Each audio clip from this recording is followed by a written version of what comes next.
신바람 사연 아파트. 오늘의 사연 시작하겠습니다. 안녕하세요. 제가 세상에서 제일 싫어하는 사람이 두 부류가 있는데 그중 하나가 겉다르고 속다른 사람입니다. 그리고 저희 어머님이 딱 그런 분이셨어요. 어디서부터 이야기를 해야 할지 모르겠습니다만 아무튼 어머님 때문에 찌질한 남편과 이혼까지 하게 되었으니 이건 뭐 감사 인사라도 드려야 할까요? 남편과는 대학 시절부터 알고 지내던 사이입니다. 다만 그때부터 사귀었던 것은 아니고 본격적으로 연애를 시작한 건 남편이 직장에 들어간 이후였지요.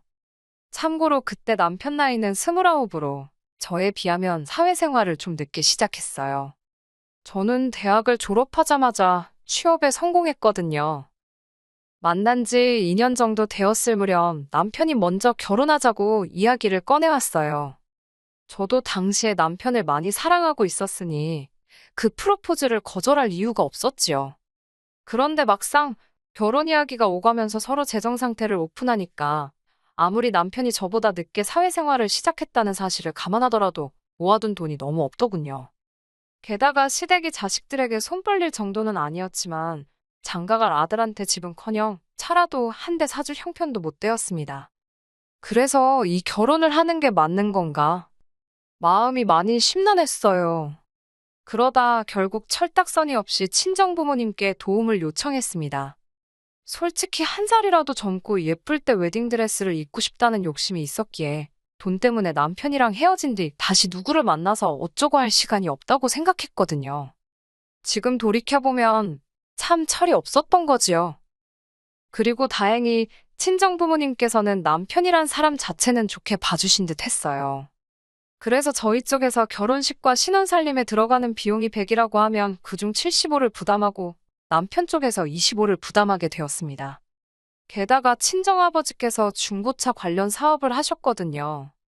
그래서 개중에 정말 상태 좋은 저나 남편에게는 조금 과하다 싶을 정도의 외제차도 선물로 주셨습니다.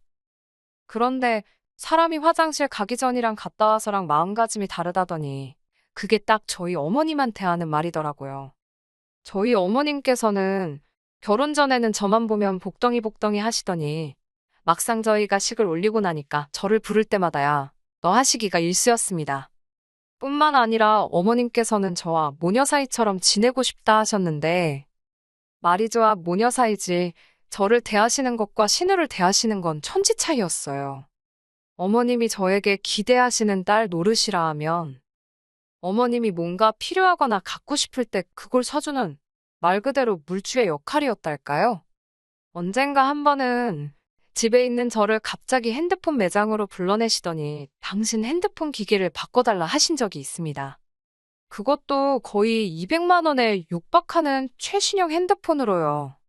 솔직히 전업주부이신 어머님께는 과하지 않나 싶대요. 그래서 제가 너무 비싸서 안 될 것 같다고 거절했어요. 그러자 어머님은 전에 보니 너네 엄마는 이거 쓰던데 당신은 왜 못 쓰냐고 따지시대요. 저희 친정어머니야 친정아버지가 사주셨거나 아무튼 당신 재산으로 사셨을 텐데 말이에요.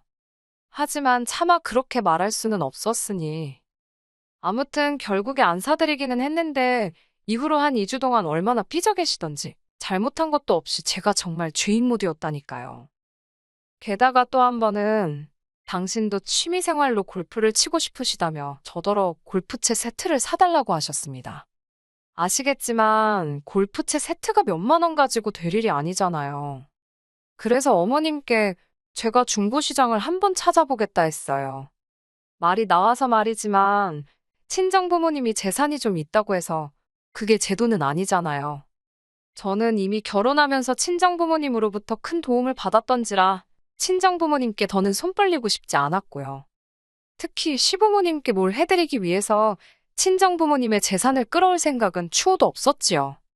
세상 천지에 고생 안 한 사람이야 없겠지만 저는 저희 친정부모님 자식이다 보니 저희 친정부모님이 세상에서 고생을 제일 많이 하신 분들 같고 그러니 자식으로서 늘 애틋하고 감사한 마음이었거든요. 그리고 그렇게 힘들게 일궈놓으신 재산을 막말로 남 좋은 일 시키는데 쓰고 싶진 않았어요. 아무튼 본론으로 돌아와서 제가 중고시장에도 골프채 세트가 종종 올라오니 조금만 기다리시라 했습니다. 그러자 어머님께선 정말 불같이 화를 내시면서 니네 엄마가 치겠다고 했어도 중고를 사줬겠냐는 거예요. 이때는 정말 저도 화가 많이 나서 저희 어머니야 당신 재산이 있으시니 알아서 사서 쓰실 거라고 받아쳐버렸어요. 그러자 제가 재산 가지고 당신을 무시했다며 어찌나 통곡을 하시던지. 정말 조선시대였다면 석고대죄라도 해야 할 판이었다니까요. 그리고 처음엔 눈치채지 못했는데 어머님께선 제가 행여나 남편을 무시할까봐 늘 촉각을 곤두세우고 계셨어요. 저로서는 남편이 말 그대로 가진 게 없다는 걸 알면서도 시작한 관계였기 때문에 그쪽 부분으론 남편을 무시하고 그럴 이유가 전혀 없었는데 말이지요. 하지만 어머님은 당신의 자격지심 때문인지, 제가 남편에게 얼마나 잘하고 있는지, 남편을 고생시키진 않는지 그런 부분들을 끊임없이 묻고 따지셨습니다. 그리고 그중 하나가 운전이었지요. 저는 수능을 마치자마자 친정어머니의 권유로 면허를 땄어요. 그리고는 아버지가 대학교 입학 선물로 소형차도 한 대 사주셨고요. 그리고 그때는 주변에 운전하는 친구들이 많이 없었기 때문에 어린 마음에 괜시리 으스대고 싶대요. 그래서 차를 운전하는 날이 많았어요. 하지만 운전이란 게 저만 정신을 똑바로 차린다고 사고를 피할 수 있는 건 아니더군요. 그날도 저는 평소에 오가던 사거리에서 제 신호를 기다리고 있었습니다. 그런데 어떤 정신 나간 운전자가 신호를 무시하고 대기 중이던 저를 들이받은 거예요. 다행히 큰 부상은 피했지만 정신적 충격이 컸다고 해야 할까요? 그날 이후로부터 얼마 전까지 저는 운전대를 잡기가 어려웠으니까요. 그리고 남편은 이미 결혼 전부터 이 사실을 알고 있었어요. 그래서 저희들이 어디를 가건 운전이 필요하면 남편이 운전대를 잡는 게 일상이었지요. 친정아버지께서 남편에게 차를 주셨던 것도 그런 남편에게 당신 나름대로 고마움을 표현하신 거고요. 하지만 어머님께서는 저희 친정아버지가 차를 해주셨다는 사실은 온데간데 없이 잊으시고 그저 운전대를 잡은 당신 아들만 불쌍해 보였던 모양이에요. 어머님께서는 운전대를 잡은 남편을 발견할 때마다 제가 당신 아들을 무슨 머슴부리듯 부린다고 생각하신 건지 저더러 왜 운전을 못하냐고 다그치기 일쑤셨습니다. 그럴 때마다 저는 그런 어머님이 야속하기도 했지만 동시에 시어머니는 시어머니구나 생각하며 어머님을 이해하려 했고요. 그런데 그런 대화가 있고 얼마 지나지 않았을 때였어요. 신우가 남자친구 어쩌고 하며 이야기를 꺼내더니 자기도 면허를 따야겠네 어쩌네 하는데 어머님께서 대번에 네 남자친구가 운전하면 되지. 네가 뭐하러 면허를 따냐고 그러시는 거예요. 어이가 없어서 제가 어머님을 한번 쳐다봤습니다. 그러자 어머님께서 하시는 말씀이 신우 손 좀 보래요. 저렇게 작고 고사리 같은 손으로 운전대를 어떻게 잡냐고요. 담배도 잘만 피는 손인데 운전대는 왜 못 잡냐고 한마디 하려다가 꾹 눌러 참았네요. 그리고 그쯤에서 어머님이 멈추셨으면 제가 이렇게 사연을 쓰는 일은 없었겠지요. 하지만 어머님께서는 또다시 저에게 운전 좀 하라며 화를 내셨고 그날은 도저히 저도 그냥 넘어갈 수가 없어서 어머님께 그동안 서운했던 감정을 속사포처럼 쏟아냈습니다. 그러자 어머님께선 당신이 하셨던 말은 다 저를 생각해서 그런 거라며 오히려 시어머니한테 이렇게 대드는 며느리는 처음 봤대요. 그러면서 저더러 똑바로 사과하지 않으면 두 번 다시 얼굴 볼 일 없을 거라나요.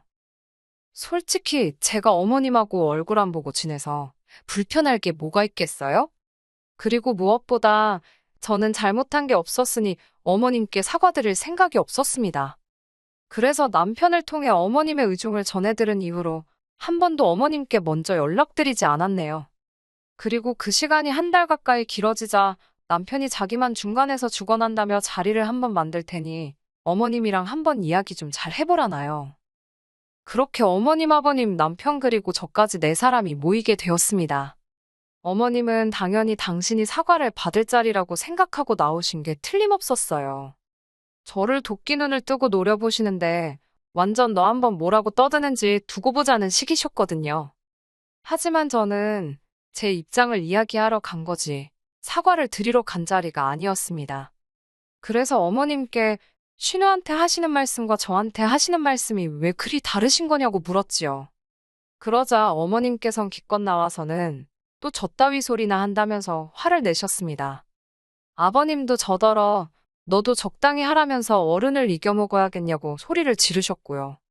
그리고 그나마 믿었던 남편마저 시어머니한테 죄송하다 한마디 하면 어디 덧나냐며 제 편을 들어주지 않았어요. 정말이지 여기 내 편은 하나도 없구나 하는 생각에 눈물이 주르륵 나더라니까요.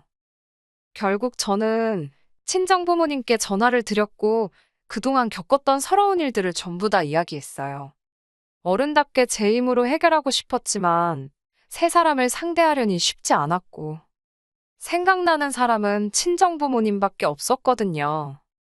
그리고 이튿날 오전 10시쯤 되니 친정부모님께서 저희 집 초인종을 누르셨습니다. 남편은 저희 친정부모님이 오시는 건 모르고 있었기에 특히 저희 친정아버지를 보고는 진땀을 빼대요. 친정아버지께서 남편을 앞에 앉혀두곤 왜 어머님이 그런 식으로 저를 대하시는지 대놓고 물으셨어요. 그러자 남편이 한다는 말이 어머님은 나쁜 뜻으로 그런 게 아니랍니다. 딸 같아서 그러신 거고 요새 여자라면 운전 정도는 하는 게 좋지 않겠냐 그런 뜻으로 이야기하신 건데 제가 너무 예민하게 받아들인 거라나요. 그리고 신우일은 동생이 아직 어리다 보니 어머님이 보호 차원으로 운전하지 말라고 하신 거고 나름대로 어쩌고저쩌고 변명은 해대는데 솔직히 말 같지도 않았어요. 저희 친정아버지도 그다지 귀담아 듣지 않으시는 눈치였고요. 그리고 그날 점심 급하게 시부모님과 저희 친정부모님 그리고 저희 부부까지 6명이 만나게 되었습니다.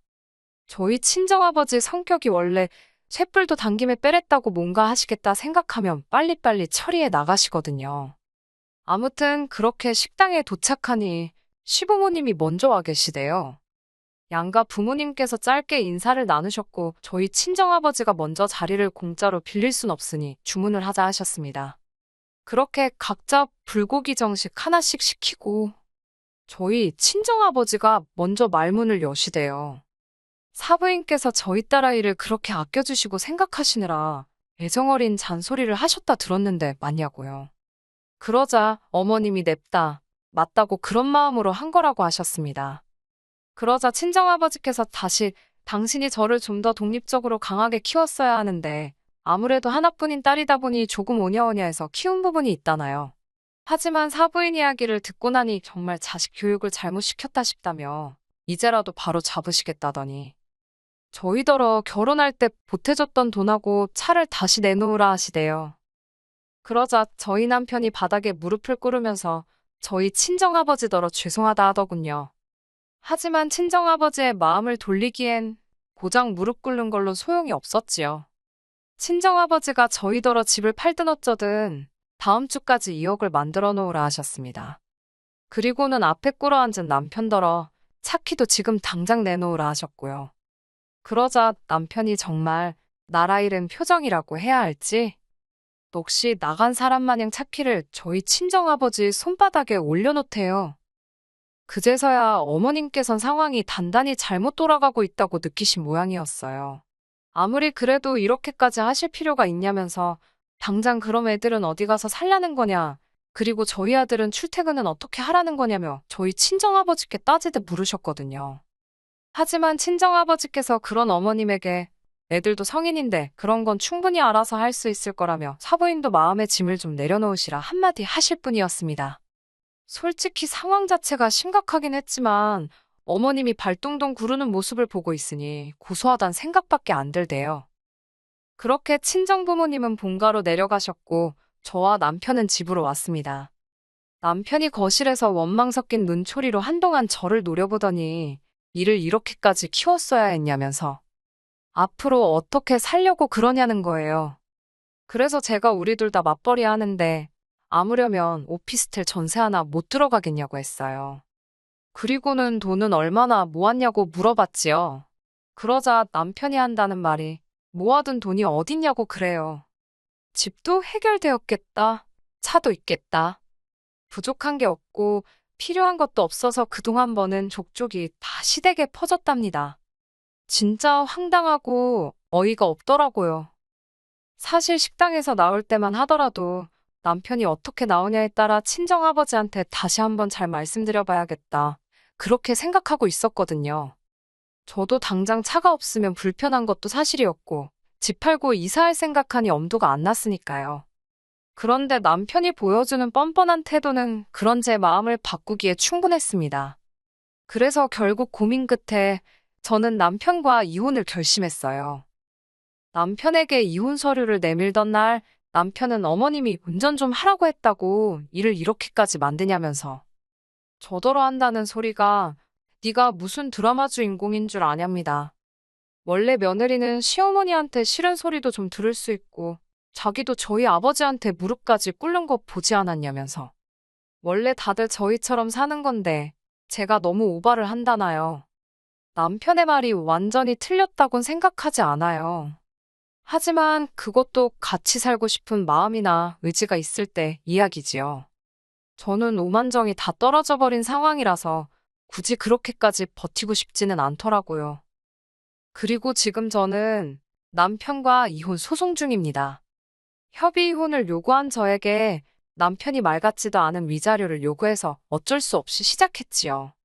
별 걱정은 없지만 제 예상보다 길어지는 게 짜증이 나네요. 집은 팔았고 친정아버지께 돈도 돌려드렸어요. 이후로 저는 오피스텔에서 생활하고 있고 남편은 본가로 들어갔다 들었습니다. 사람이 독립적이어야 된다고 외치시던 어머님께선 정작 30대 중반에 한번 갔다 온 아들을 품고 살게 되셨으니 인생 참 재밌네요. 한편 저는 운전도 다시 시작했습니다. 몇 년 만이라 도로 연수부터 다시 시작했는데 처음 며칠은 손발이 정말 덜덜 떨리더라니까요. 아무튼 어머님의 말 한마디로 제 인생이 좋은 쪽으로 흘러가게 되었잖아요. 언젠가 감사 인사라도 한번 전해야 할까요? 어떻게 사연을 마무리해야 할지 모르겠네요. 아무튼 저는 지금은 잘 지내고 있어요. 무수히 많은 이야기들 중 하나였을 텐데 들어주셔서 감사합니다. 끝까지 들어주셔서 감사합니다. 오늘의 사연은 여기까지입니다. 구독과 좋아요, 알람 설정 부탁드리고 더 좋은 사연으로 다시 찾아뵙겠습니다. 감사합니다.